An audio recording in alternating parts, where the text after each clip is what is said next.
Hello, children.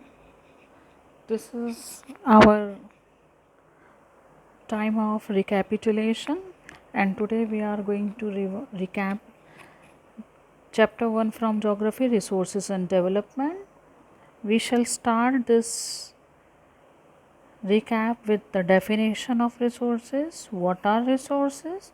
The things which are available in our physical environment, which are there to satisfy our needs, as well as which is technologically accessible for us, means we should have enough technology to make the use of it. Economically feasible, we should have enough money to afford it, as well as that thing should be acceptable in our culture, then only it will be considered as resources. Now we can see, to exploit anything or to convert the thing into useful resources, we need nature, means physical environment, we need technology and institution means our laws, our skills, and as well as human being. Above all, we need human being. Without human being, the exploitation, the use of physical environment is not possible. And you can see all these factors are interdependent to each other. They have interdependent relationship, and human being in center plays a very important role. Next topic is classification of resources. Our resources are classified into natural and human resources. Natural resources is first divided into renewable and non-renewable. Renewable is divided into continuous and biological, and again biological is divided into natural, vegetation and wildlife. Continuous resources are like wind, river, etc. After that we have non-renewable resources. It is categorized into recyclable and non-recyclable. Let's come to human resources. Human resources is categorized into structures and institution. I have told you structures and institution like laws, skills, and again we have qualitative as well as quantitative human resources. Now the next topic is the types of resources. Types of resources are categorized on various bases. The first one is on the basis of origin, which is called as biotic and abiotic resources. On the basis of exhaustibility, we have renewable and non-renewable resources. On the basis of ownership, we have individual resources. Individual resources like our own house, own farmland, own car. Then community resources, the resources which belongs to the community like park, cinema hall, etc. Then we have national resources. Technically all resources which are coming under nation's bounty, they are considered as national resources.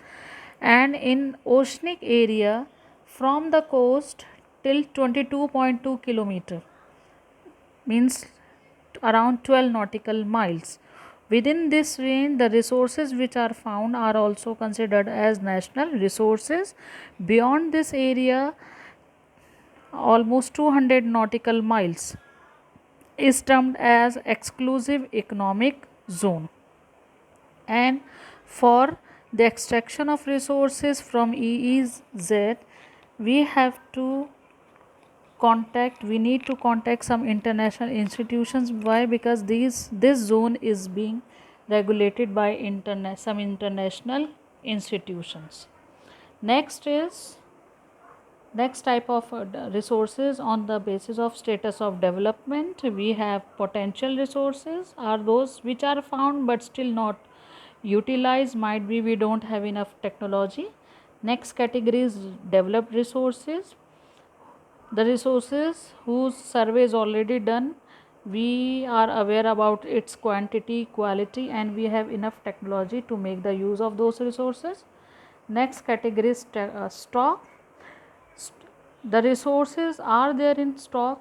Those resources have enough potentiality to fulfill our needs and demand, but still we don't have enough technology to make the use of those resources. And next is reserve. Reserves are the subset of the stock. Next topic is development of resources. If we talk about development of resources, first of all we need to see what that we are going through, what problems. First of all, we can see that how because of humans' greed, resources are being how resources are being used because of humans' greed without giving any second thought. Mercilessly, we are making the use of resources. We are exploiting the resources mercilessly.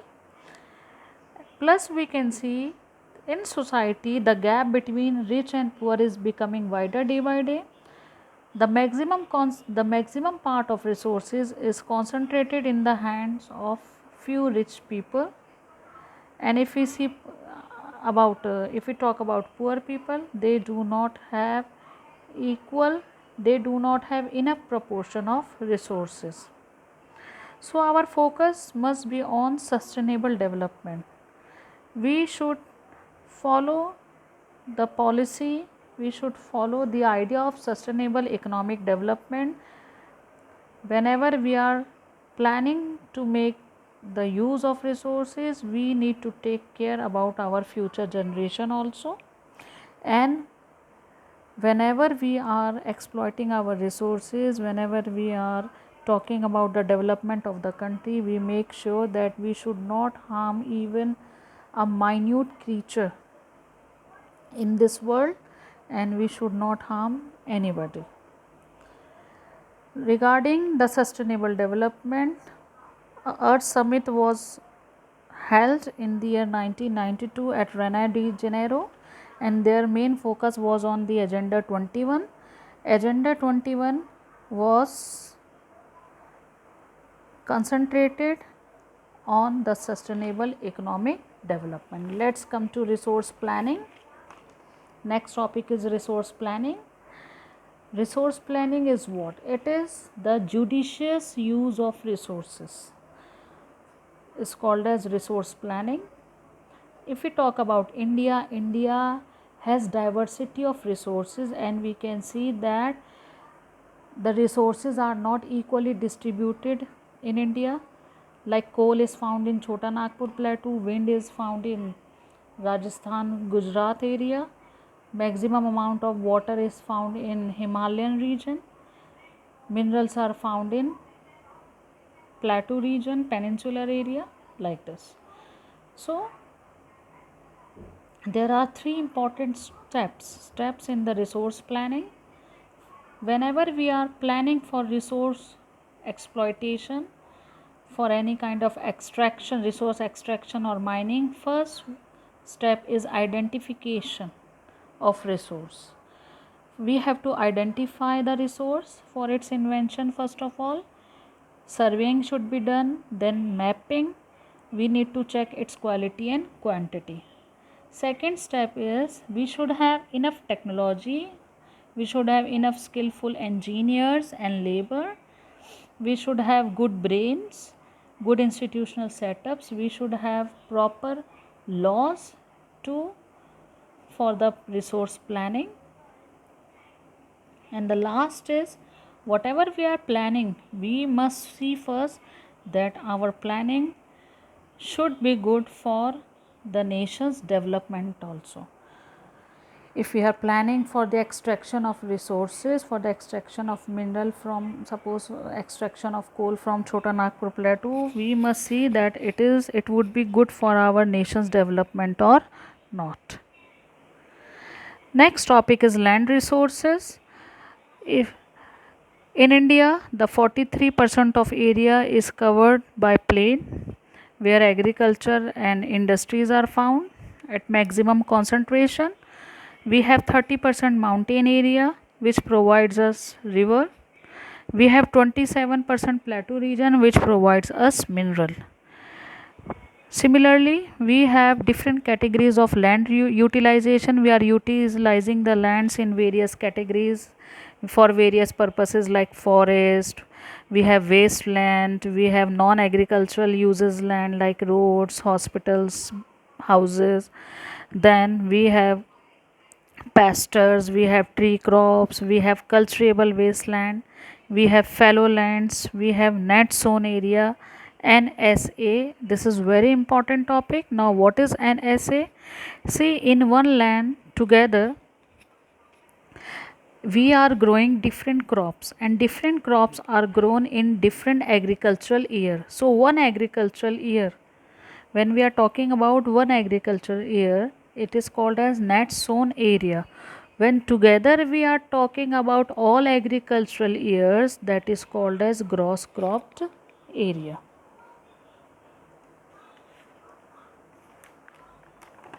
Our next topic is land degradation and conservation measure. First we will see there are various reasons of land degradation in India. State wise we can see, like in Jharkhand, Chhattisgarh, Madhya Pradesh, Odisha, mining is the main reason. Punjab, Haryana, Western UP is suffering through water logging problem. Then like we have cement industry, we have ceramic industry, tiles manufacturing industry. The limestone, what they do, they grind the limestone, they are making the use of soapstone.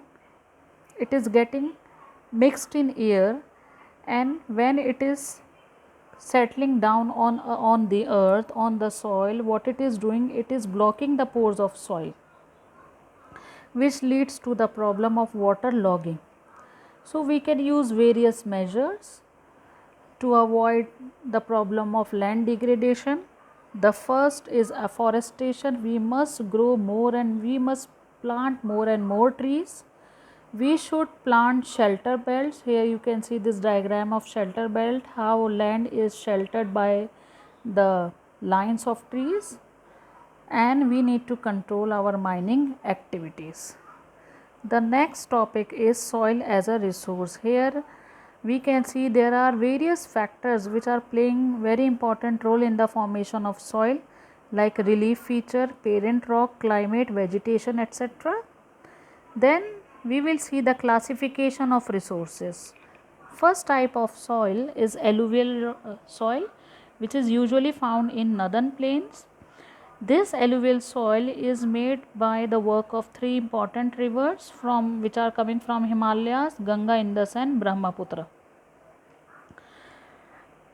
Maximum number of silt, maximum proportion of silt and clay is found in this soil, and this alluvial soil near the valleys at the foothills you can see this alluvial soil is divided into three formations, which is called as Dwar, Chaus and Terai. These are different depositional features of alluvial soil which are found at Piedmont. Piedmont, the deposition which is found at the foot of hills. Alluvial soil is again divided into different categories age wise.